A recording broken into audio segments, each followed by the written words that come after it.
लोगों का एक अभी संगठन बना था, उसमें कई लोग थे।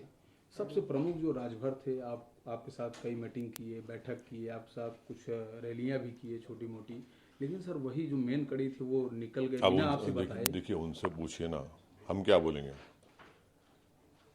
ये कोई जोर जबरदस्ती तो किसी से नहीं की जा सकती। अगर वो जो आप जिनका नाम ले रहे हैं उन्होंने ये फैसला क्यों लिया, उनसे आप पूछ लीजिए, हम नहीं बता सकते उनके बारे में, वो खुद बताएंगे। तो सर जिस क्रेडिट की वो बात करते हो, आज बीजेपी लगातार निशाने पे ले रहे हैं, लेकिन वो खुद आपको धोखा दे के चले गए। किस मुंह से कह रहे हैं वो बीजेपी टारगेट अब कर रहे अब हैं? अब वो देखिए, अब कोई क्या कहता है। अगर हमने कहा है तो हमसे पूछ लीजिए, हम आप बताएंगे हमने क्यों कहा। और कोई दूसरा कहता है तो बेहतर ये है कि आप उनसे पूछ लीजिए, वो आपको बताएंगे या नहीं बताएंगे उनके ऊपर है। जी। वहीं सर शिवपाल यादव से भी आपकी मुलाकात हुई थी। अगर जब उनका मन सपा में लग रहा है, वो कह रहे हैं कि हम सपा में जा सकते हैं अगर अखिलेश अच्छा ऑफर दें, तो किस मानसिकता से वो आपके साथ बैठते हैं? नहीं देखिए, शिवपाल साहब ने हमको बुलाया था, हम गए। हम आज भी इज्जत करते हैं, वो कल भी हमको बुलाएंगे, जाएंगे। वो किसी भी पार्टी में चले जाएं न जाएं वो उनका फैसला है, मगर तो उनसे मुलाकात किए और हमारे जो उनसे ताल्लुकात रहेंगे वो।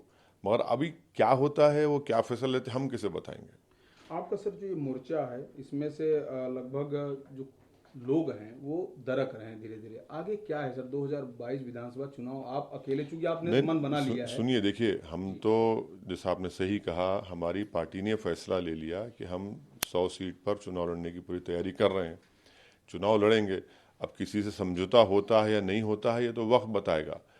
हमारी 2-3 पार्टी से और चीज चल रही है, अब वो कितना मटेरियलाइज होता है, कितना फ्रक्टिफाई होता है, क्या नतीजा निकलता है तो वक्त बताएगा।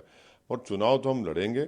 और ये बात सच है कि 5 साल पहले जो एमआईएम का मौक़िफ़ था उत्तर प्रदेश में, वो मौक़िफ़ अभी नहीं है, वो बहुत बेहतर हुआ है, बहुत स्ट्रांग हुई है पार्टी हमारी। आज हम इस पोजीशन में हैं कि हम चुनाव जीतेंगे और बहुत बड़ी तादाद में वोट भी हासिल करेंगे जहां से हमारा कैंडिडेट लड़ेगा। तो अब ये तो हमारी पूरी कोशिश है, तैयारी है। अब आगे देखिए क्या होता है। सर अचानक पूर्व मुख्यमंत्री यहाँ के अखिलेश यादव जिन्ना का नाम लेते हैं सर, और वहीं आपको टारगेट करके कहते हैं कि आप तो बीजेपी की बी टीम है।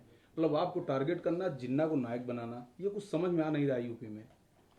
अब देखिए, भारत के जो मुसलमान हैं, हमारे बुजुर्गों ने एक बहुत सही अच्छा फैसला लिया कि वो उन्होंने 2 नेशन थ्योरी को रिजेक्ट किया।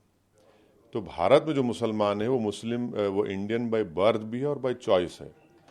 अब मुसलमान तो उस शख्स का नाम नहीं लेता जिसने भारत का विभाजन किया। 2 नेशन थ्योरी भारत में 2 लोगों ने कही थी, एक सावरकर थे, एक जिन्ना।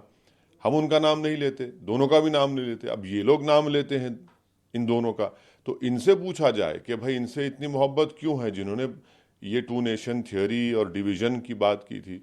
अब रहा सवाल हम पर इल्ज़ाम का, तो लगाइए, जितना इल्ज़ाम लगाना लगाइए, मगर हमारे हौसले में, हमारी ज़िद में, हमारी मेहनत में कोई कमी नहीं आएगी। इल्ज़ाम लगता है इसलिए लगता है कि उनको दिख रहा है कि तकलीफ़ हो रही है उनको हम एमआईएम पार्टी से, और हम अपना काम करते रहेंगे। मगर अखिलेश यादव को ये भी बताना ज़रूरी है कि आप ही के परिवार के 3 लोग कैसे हार गए 2019 के चुनाव में, जब आप बसपा के साथ अलायंस था आपका। सिर्फ 15 लोकसभा की सीट आप दोनों मिलकर क्यों जीत पाए?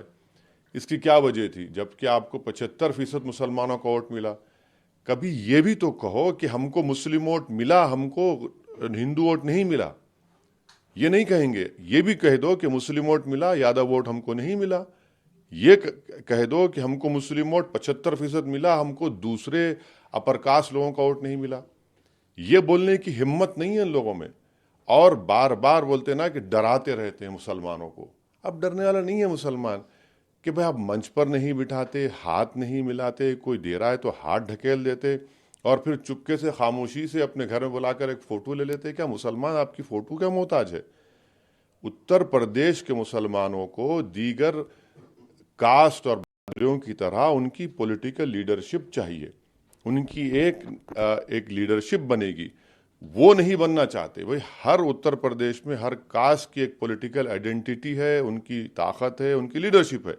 अगर 19% मुसलमानों का कोई लीडरशिप नहीं, जिम्मेदारी मुसलमानों की भी है कि हम वो काम कर रहे हैं कि यहाँ पर उत्तर प्रदेश में मुसलमानों की लीडरशिप बने, जैसा यादवों की है, दलित्स की है, ब्राह्मण्स की है, ठाकुर की है, बनिया की है, राजभरों की है, मौर्या की है, इन सब की है। तो इसमें बुरी बात क्या है? जब हम पॉलिटिकल एम्पावरमेंट की बात कर रहे हैं तो सबके पेट में दर्द शुरू हो जाता है।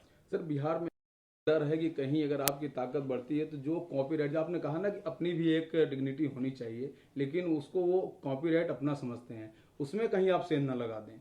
नहीं भाई, क्या मुसलमान चाहे उत्तर प्रदेश का हो, बिहार का हो या भारत का हो, क्या वो किसी का कैदी है?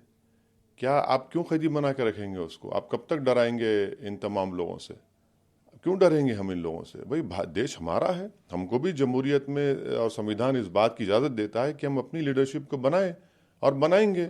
आज नहीं तो कल वो लीडरशिप बनेगी। जब आप अपने कास्ट के वोट पर लेकर और सिर्फ वो 11%, मुसलमान 19%, क्या पैगाम देना चाह रहे हैं? क्यों नहीं लीडरशिप बनने देते आप? और बनेगी। तो ये मुसलमान जो है ना, किसी पे बाजू खड़ा करे, कंधे पे हाथ रखकर फोटो लेना, हम इस फोटो के मोहताज नहीं है।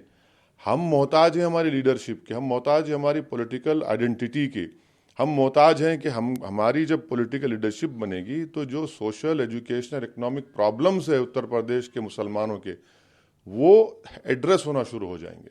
सर, अभी कुछ सर्वे आए थे मीडिया के, देखकर क्या लगता है सर, वो लोग कहीं आप लोगों के साथ मिलकर कुछ एक कोई नया गठबंधन कुछ हो सकता है? नहीं, हमारी पार्टी का एक साफ फैसला है कि हम बीजेपी और कांग्रेस साथ नहीं जाएंगे, ना कभी जाएंगे, नहीं जा सकते हम इनके। अब दूसरे पार्टियों ने अब क्या होगा नहीं मालूम ना मुझे। देखिए, मैं किसी को मजबूर नहीं कर सकता। अगर म्यूचुअली बेनिफिशियल होगा तो ठीक है, नहीं है तो हम लड़ेंगे अपना चुनाव। धन्यवाद सर। नमस्कार, मैं हूं मानक गुप्ता। अगर आपको हमारा ये वीडियो पसंद आया हो तो इसे लाइक और शेयर जरूर करें, और हां, हमें सब्सक्राइब और फॉलो करना ना भूलें ताकि आप देश और दुनिया की कोई खबर मिस ना करें। तो जुड़े रहिए हमारे साथ और देखते रहिए News 24।